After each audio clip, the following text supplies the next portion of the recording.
My name is Waylon Lewis, and I'm honored to be here with David Richo. Welcome, David. Thanks for inviting me, Waylon.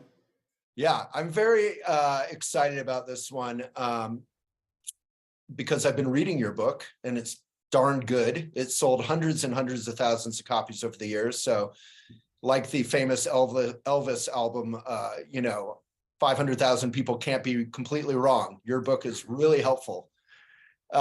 So just maybe, can you just tell me and us, the elephant community, kind of how did you come to write this book? I came to write this book based on my realization that the only models I had for what a relationship could look like were my parents and movies.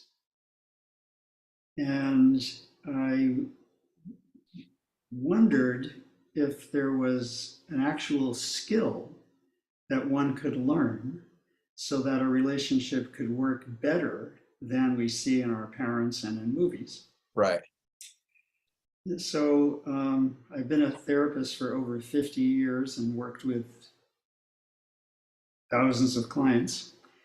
And I basically learned from them and from my own experience, and then finally, and so importantly, from Buddhism, how loving kindness could be shown in a relationship and how communication could happen effectively and how you could both let go of your ego and at the same time feel like you still are an individual, that you haven't given up yourself in order to be in a relationship. Relationship works best when both people come forward as who they are, while at the same time acting in a collegial way instead of one is in charge. Yeah, that's a profound statement that the way you deliver it, it almost goes under the guise of sounding like it makes sense and it's ordinary and we've heard it before. But that is, so many movies, like you said, Jerry Maguire, You Complete Me. The culture we've been brought up in is that with love songs, I also think are a big influence, is that I am nothing. I am just a big ball of empty longing for this perfect princess or prince. And then I find that, and then everything's perfect, happily ever after, it's over. And then we get in the relationship and suddenly the prince or princess is like arguing with us about dishes and they want to put up a horrendously ugly painting on the wall. So how do you... Bulldogs playing poker. What's that? Bulldogs playing poker. Yes, exactly. And I feel like so much of that is solved or eased, to use a more Buddhist word, by knowing that we're still separate individuals. There's space in between us for loneliness and individuality and humor and passion and communication.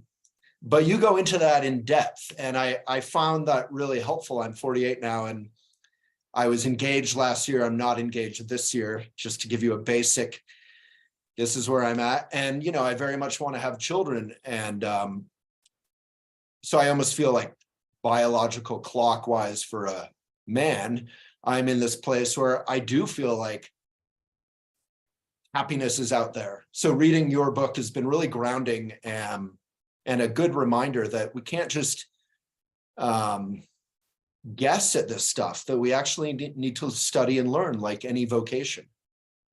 Mm-hmm. Yeah, I mean, it's a skill like so many others. Being healthy in a relationship, it's something you can learn how to do. Yeah. And I would say, I would even go so far as to say, just coming into a relationship because you're in love and you're in the hormonal high romance phase would not be enough to ensure that your relationship will really work. So I've been thinking of relationships overall as happening in three phases. The first one is romance. It's perfectly wonderful and legitimate, and we're going to enjoy that as long as we can. And it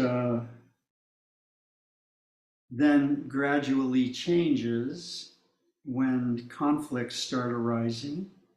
That brings us into our second phase, which is conflict. And there we would need the skill of how to address the issues that come up in an ego-less way, how to process what comes up by being willing to show one's feelings about what's happening, and to connect what's happening to things that happened in childhood that this reminds you of. Mm-hmm. Another one of my books is called When the Past is Present. Title says it all. I'm a believer that you're working out things that you never worked out with your own parents, but even by the choice of a partner, you will choose somebody who helps you locate the unfinished business of childhood. So part of the processing is looking into that and being able to admit that that's what's happening. And then third would be the third phase of a relationship is the actual commitment. And the commitment is not just that I'm going to stay put here in the relationship.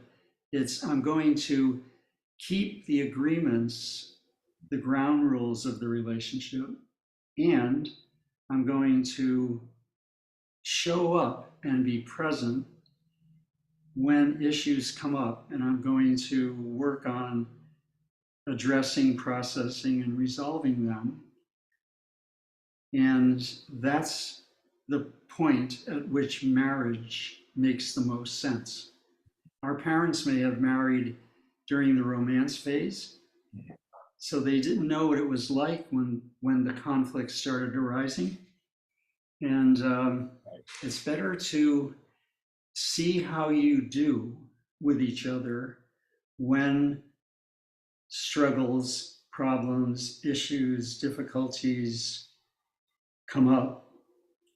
And as you realize, oh, I'm with somebody who's in with both feet on working things out. Mm-hmm. That's important information to have so that you get to the true commitment.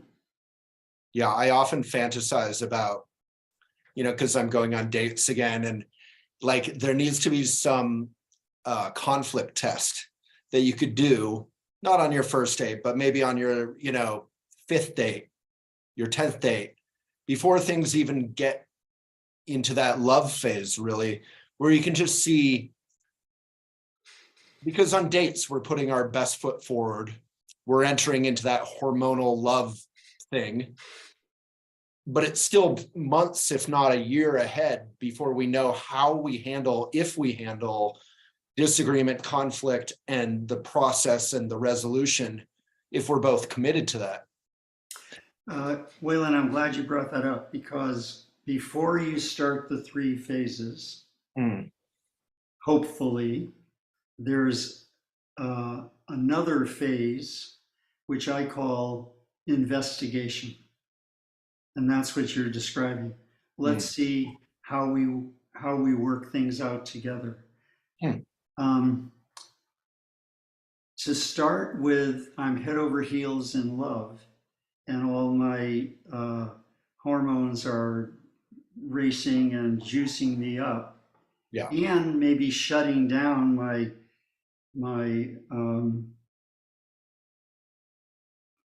normal thinking processes. Right, your discerning mind. Yeah, we want to find out what kind of a person is this? How does this work with who I am? How do our personalities either scrape against each other or smoothly move along with each other? Mm-hmm. You also need to know, is this the kind of a person who wants this kind of a relationship?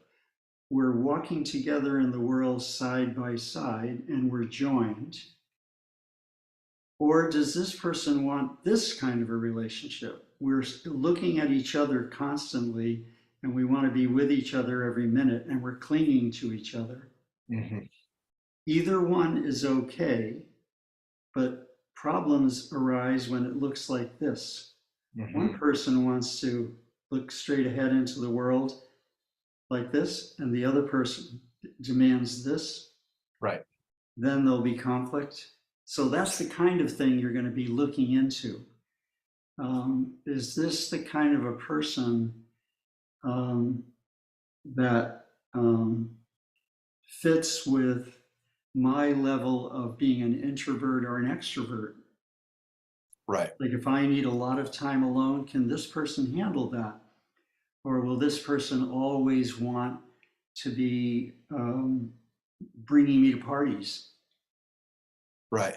These are all such important questions that we didn't think to ask ourselves before, but I'm hoping that more and more people would do it like this, because then there'll be fewer failed marriages. The other part of this, as you know from the book, is I came up with 5 specific ways that love can be shown. And part of the investigation is to find out if the person that you're with is able to fulfill these 5 human needs. And you call these the 5 A's. Call these the 5 A's because they all happen to begin with A. Yeah. Now, these are the original needs we came into the world with. So when we were infants, we needed, first of all, attentiveness from our parents. They, since we didn't have words, they needed to figure out when we cried, did it mean we needed to be fed or changed or held? And when we noticed that 24/7 somebody was available and somebody was usually working out what we needed, then we came to trust that humans can fulfill us. Mhm. That's such an important realization. Mhm. Then when we started to show, and part of that would be affection, we noticed that we were held and we were hugged and kissed. Now we know that the brain actually requires holding and loving embraces in order to develop well. Mhm. Then when we showed that our specific personality, did they accept us as we really are? So that's our 3rd A, acceptance. And then did they value us or were we just a burden? Did they see us as wonderful gifts that they received from the universe? And did they cherish us in a way that made us believe that we were important and good and there's nothing to be ashamed of in presenting ourselves as we are? And then finally, the 5th and final A is so important to the developmental task of branching out on your own. That would be allowing, that they could fully allow you to start and continue all through the lifespan becoming more independent. So when you crawled across the room, that was okay with them. They didn't have to pick you up and carry you across. Right. When it was time to go to school, they gladly brought you there and helped you get used to it. And when it came time to leave home altogether to go to college or whatever was coming next, they were okay with that too.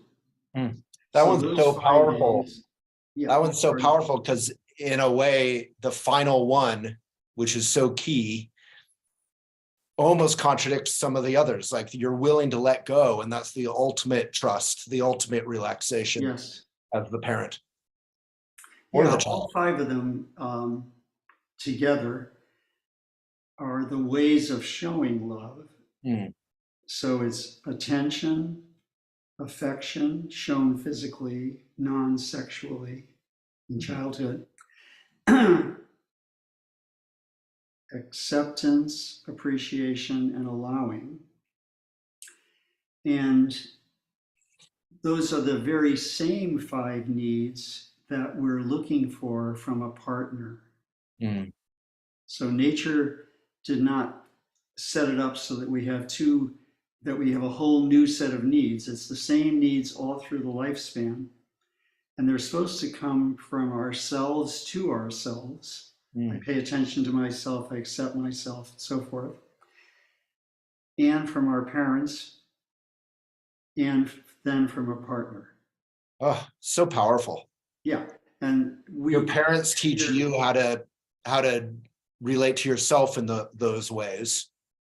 Yes, your parents, when they showed you these 5 A's, Right. were teaching you how to show them to yourself, and then how to show them to others.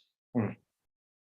And so when you finally did meet someone as a prospective partner, you weren't trying to get those 5 needs met 100% of the time by this new partner. You had already learned how to give them to yourself. You had already received so much of them from your parents. And you also now have a circle of friends who also give these to you. Mm-hmm. That's what a friend does, give you these same 5 A's. So it all comes together and feels just right. Now, if your parents didn't come through with one or more of these A's, you might notice that you have a problem. And the problem is that when these wonderful need fulfillments come to us, they not only give us what they promise, they also endow us with the capacity to be satisfied with a moderate amount. So when we received it 100% attention in infancy, that equipped us, even though this sounds paradoxical, and I guess it is paradoxical. When you get 100% at the beginning, or even good enough, mm-hmm. you also get the capacity to be satisfied with less for the rest of your life. Mm.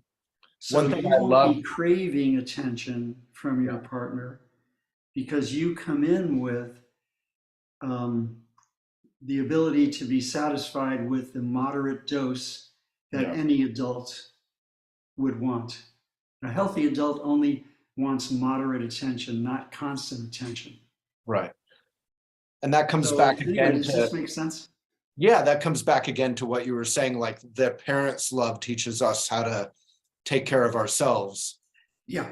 And if I take care of myself, then on some level I'm independent from codependency. So I'm not looking to fill a vacuum. Exactly. In other words, well, you're reminding me of a quote by Henry David Thoreau. Ooh. I think it's in a journal. It may not be in Walden, but here's what he says, and this summarizes it very well. Alms house means a house for poor people. Yeah. I will come to you, my love, when I no longer need you. Then you will find not an alms house, but a palace. Mm. In other words, if you come in with neediness to get those 5 A's from somebody, you're coming in uh, like someone who is terribly deficient, and the other person will notice this and will be turned, if he or she is healthy or they are healthy, they'll be turned off by this. Yeah. You They have a don't want chapter. someone that's going to hang on them and have to be constantly fulfilled. They want somebody who has some independence and who's getting need fulfillment from within his Yeah. own self. Yeah, that's so paradoxical because I, of course, pretty much skipped to the chapter and then started over in your book about, finding your partner, how to find someone. And I love that you began. It's very Buddhist, and I didn't even realize you practiced or studied Buddhism, but you talk about longing and how it's okay to feel longing or that kind of emptiness or sadness or loneliness, or longing can be fun and romantic too. But is that feeling is okay as long as you're aware of it. Is that right? Exactly. Yeah, and you're gladly admitting it Yeah. to yourself and to the prospective partner. Yeah. Another part of this would be the realization that this can only work if you're present as someone who wants to let go of that natural impulse that we all have to uh, puff up our ego. Mm. The relationship will only work when I dispossess myself of that big ego, arrogant entitlement, dispossess myself of that in order to gratify the needs of the relationship. Mm. That's different from the other doing it the other way. I'm here to gratify my ego. I'm here to be right. I'm here to be on top. I'm here to be acknowledged as the big shot. Mm. And as long as you're still trying to do that, as long as you still haven't gotten to the point in life when you realize nobody loves that kind of an ego. Only unhealthy people want to be around that. Mm. So I'm automatically putting out an energy in the world when I come across with that big ego that brings in the unhealthy candidates. And I have a whole chapter on this topic of, how do you recognize your ego and work with it? What we want is the healthy ego, Yeah. which is not puffed up, which is normal adult size, Yeah. and is willing to admit being wrong, and is willing to apologize when necessary, and is capable of forgiving rather than retaliating. Mm. You have to ask yourself, am I that kind of a person? Mm. Because if you're not, it's a setup for disaster, for nothing but drama and abuse between you and whoever the partner is. And even before that, I love that you're saying like what you think you want, what you think you need or want. On some level, you're going to get it. Like, but it may not be a healthy thing that you get. If you're looking for, someone to respect and communicate with, and neither party will be perfect, but you'll try to get through confusion in a good way, you might get that. If you're looking for someone just physically who seems perfect, who fulfills your ego, you might get that, but you're not going to get what you fundamentally need or want, right? Exactly. Hmm. Yeah, that's a good point. You want to distinguish between your healthy needs and your unhealthy needs. And the way to distinguish is very simple.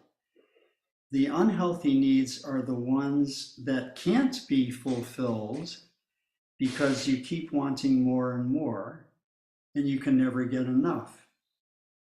And as Shakespeare says, by what I most enjoy, contented least.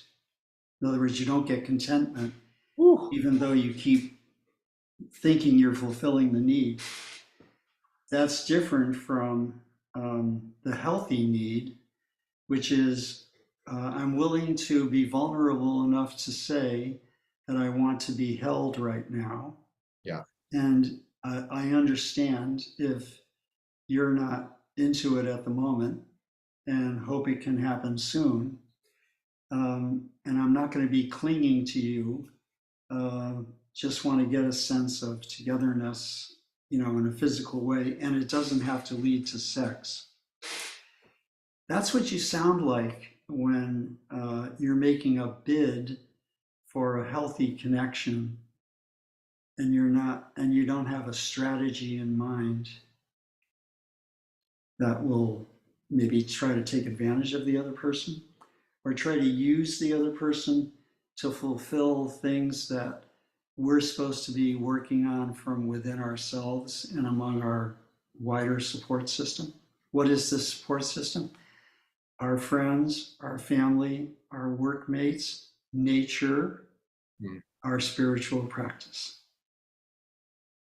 In fact, one of the main points of the book is relationships work best when both people are engaging in a practice, such as the practice of loving kindness in Buddhism, which is, of course, as you know,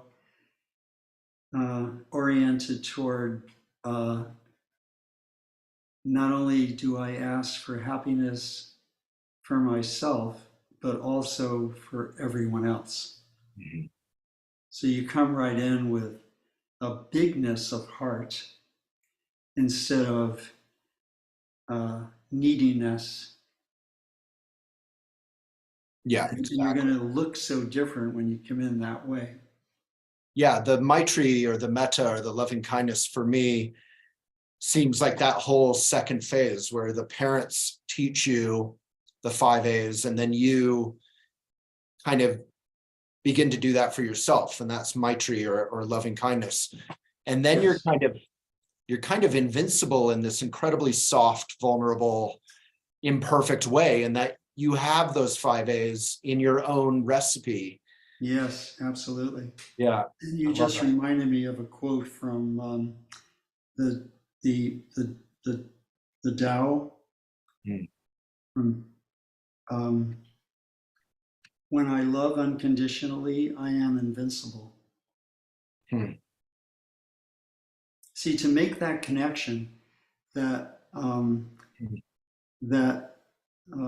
being a full-on strong human in the world who is not at the mercy of all the bids that society is making to turn us into consumers or sheep, that the way I get to that kind of strength is through love, not through building aggressive muscle. Yeah.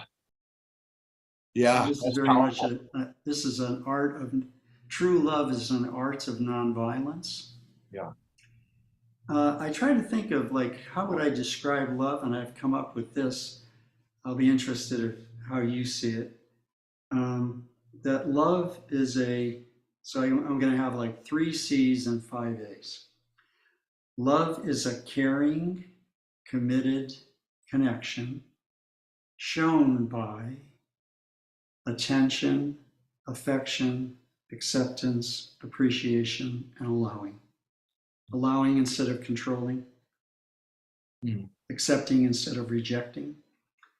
That's how they differ. So anyway, when you think of love that way, it's a caring. We care about each other just as we care about ourselves. You have become as your happiness and freedom has become as important as mine. I'm committed, which means I keep agreements and I can be relied on to be trustworthy. and I work things out when problems come up. Mhm. And our connection remains even when I'm angry at you, or even when you're not in a position to fulfill my needs. Mm. It can't be that way permanently, but every once in a while in any relationship, Yeah. you're going through something, you might be depressed, you might be in a slump, and you're just not coming through as the other person expects you to. If it's a true connection that matters, then those episodes will no longer weigh in to have you think, I need to get out of here. Yeah. You'll That's true. you'll you'll sit through thick and thin Yeah. together. Not put up with abuse, but Right. be willing to stay present even when the needs aren't being met, and vice versa. And then Yeah. the way that it's shown is in those 5 ways. Those Yeah. five ways are how the caring, committed connection is expressed. Mm. That's my main theory. Mm. I think it's a pretty grounded theory, grounded in reality. Thank you. Yeah, it Yeah. took many years to work this out. Well, I started writing the book in 2001, mm, and then and of course now it's all these years later, and then I rewrote it, which is the version you have. yeah. I rewrote it just a couple of years ago to bring it up to date with all the modern things that are happening. Yeah. With And Hinge and Tinder and whatever else. whatever. Yeah. Yeah. Anyway, Yeah. I'm glad it's helping people. Yeah. Well, let me ask you maybe two sort of personal questions, because I feel like those are often the most grounded and everyone can relate to them. And then we can let you go. Sure. But one of them is, I think, out of some sense of blind privilege and arrogance, which is a very self-critical way of saying I had a great mom growing up. I've heard all this stuff about the past and parenting and how it influences us. And I've always felt quite independent. She gave that to me, right? Now that I listen to your structure,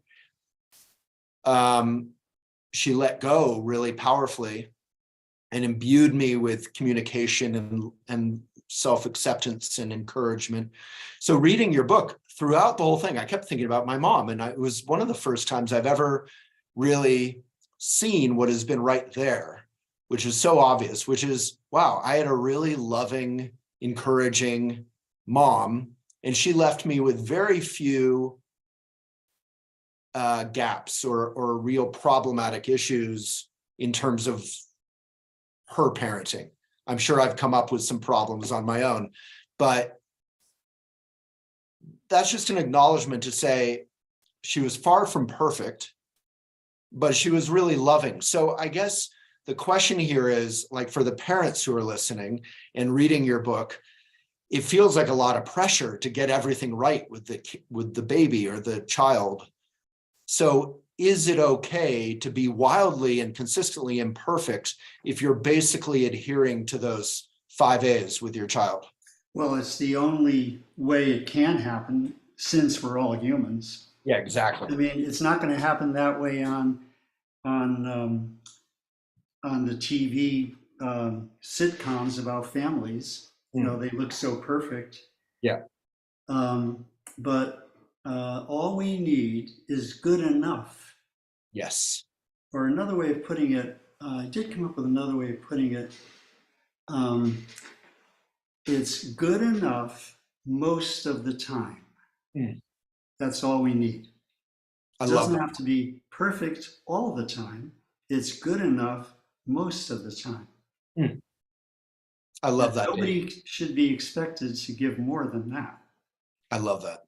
I feel like that's such a pressure valve release, because when you read the book, I started being like, wow, it's so important in a good way to give these 5 A's.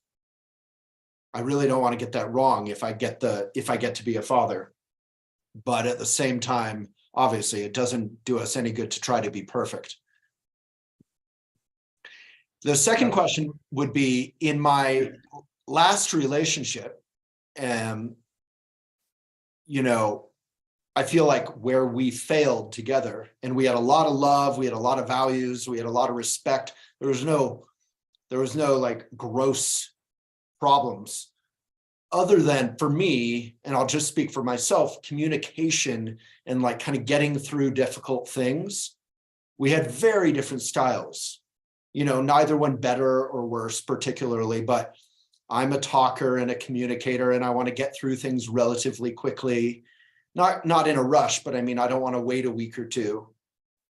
And she was a processor. She liked to digest and sit on things and kind of be with herself often if there was conflict, and then relate to it later. So is that a little bit of, how did you do that? Like someone's facing forward and someone's facing in? Is that a little bit of just a style of that? Yeah. Yeah. And I guess what you would have to do there is find a meeting of minds, find a way of working on things that somehow meets you both in the middle. Mhm. I'm a big fan of self-disclosure in the relationship. For instance, what you just said, did you ever actually say that to her? You said it. I mean, You said, I do it this way, you do it that way. for sure. Okay. So, and we also went to counseling, couples counseling together. So we were able to surface a lot of the issues, as well as a lot of love and a lot of things that were healthy, but we didn't seem to be able to, I guess this is the corollary question here, is at a certain point, I was still trying and like kind of almost like, what do you call it? Like when you're flooding the car, you know, it's not working, but you're trying to start the car. And then I felt like started withdrawing. You know, we had our different styles. I was trying harder and harder, but ineffectually. And she started giving up, I think, on some level. well, that helps you understand why it couldn't quite succeed, because both people would have to be in with both feet. Right. Yeah. When it comes to working things out. And to give her credit, I think, you know, we both had these different styles where I was maybe a little more communicative and she was a little more contemplative, you could call it. But yeah, we weren't able to sort of find that happy medium or that meeting place for different styles.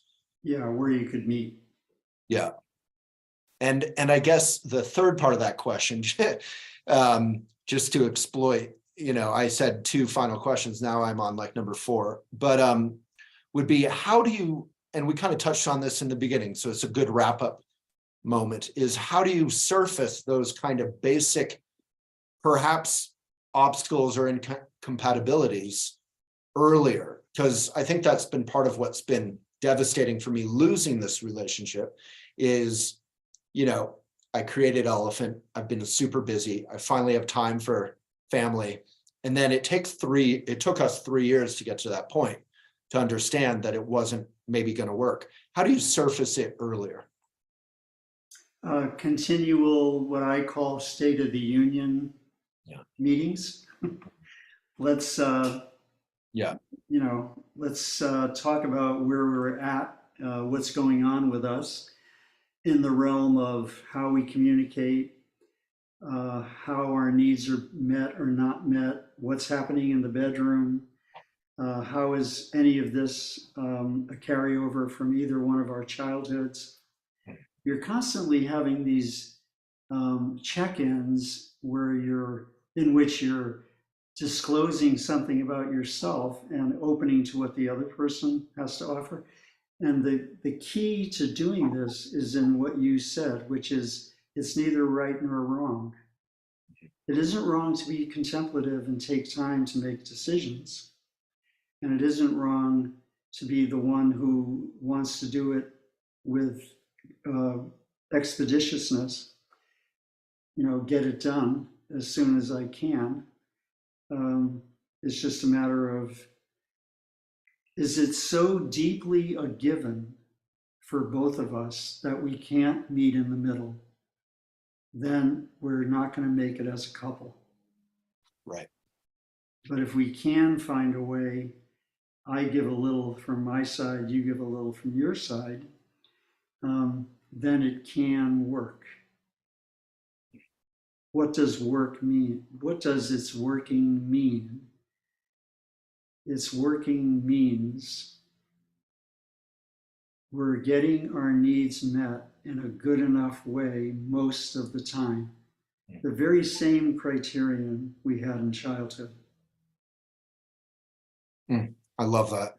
Dave, thank you so much. We might have frozen there. Thank you so much for this book. And thank you.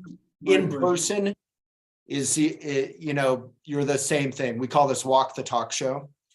So it's nice when someone kind of walks their talk. It's not just a great scholastic book or something, that you're actually embodying it and comfortable and you enjoy communicating it. So thank you so much. Oh, thank you. I'm glad I could do it.